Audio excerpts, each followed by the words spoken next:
Hey, this is Robert here, and this is actually my first video talking on this channel. And I guess if you read the title, you know what it's about. So let's move on to the reasons for doing it. So firstly, I've had people stealing my videos and or using them incorrectly without my permission 673 times so far, which is a lot.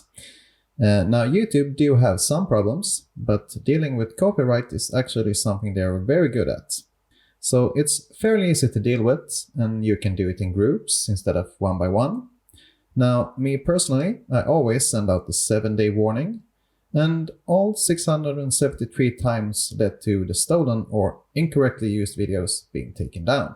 And the people who didn't take it down by themselves within 7 days, they got the copyright strike on their channel, which you really don't want to get, trust me.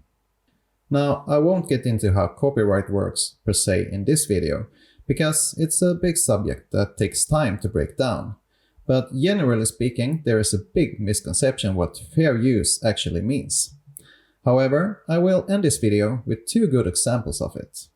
You wouldn't believe how many people steal my videos and just re-upload them as they are, and then they have the audacity to get angry when it's deleted. I mean, it's partly funny, but it's also frustrating, but I mean, that's just some people, right? But anyways, so basically I did this video partly to inform and help those who want to use my videos correctly, but also as a warning to people who don't. I mean, not that I think those people who's looking to steal watch this video, but still, at least I warn them, right? So, the 3 parts of this video will be using it as a compliment and what that means. And secondly, changes that you're allowed to make and not. And then lastly, attribution. So firstly, it has to be PIP as a complement to your own content. For example, if you do workout videos, challenges, or cooking videos. So in other words, your content must be the main focus of your video, both physically, on screen, and theme-wise. And PIP, for those who doesn't know, means picture in picture, which is minimized, kind of like a box on a smaller part of the screen. So, using my videos full screen is not okay, no matter how it's done.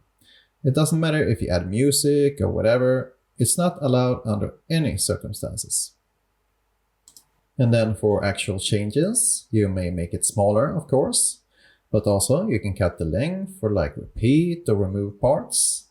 And also if it has rounds or rests, you can add them, remove, or you can make them longer, shorter. So like adjustments, you can call it maybe. And then as for sound, you can basically do what you wish almost. You can remove or add stuff, add beeps, etc. So changing the sound is actually a bit more allowing than the screen part.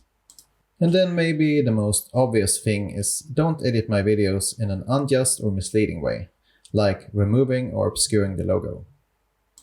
And then number 3 kind of speaks for itself, which is to be appreciative and show it. So just write in a comment either on this or the timer you want to use and tell me that you wish to use it and how. And then after you upload your videos, add some kind of message in your video description.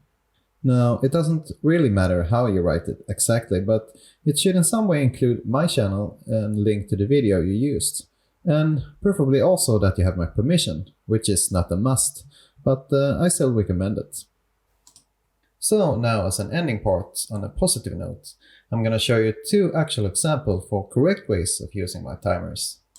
Because even though the first minutes probably have sounded a bit harsh and negative, I do actually enjoy the fact that people appreciate and use my timers, as long as it's done right. Now the first one is Paulina Wallner from Germany, which have changed to another timer recently, but she used mine for quite a long time.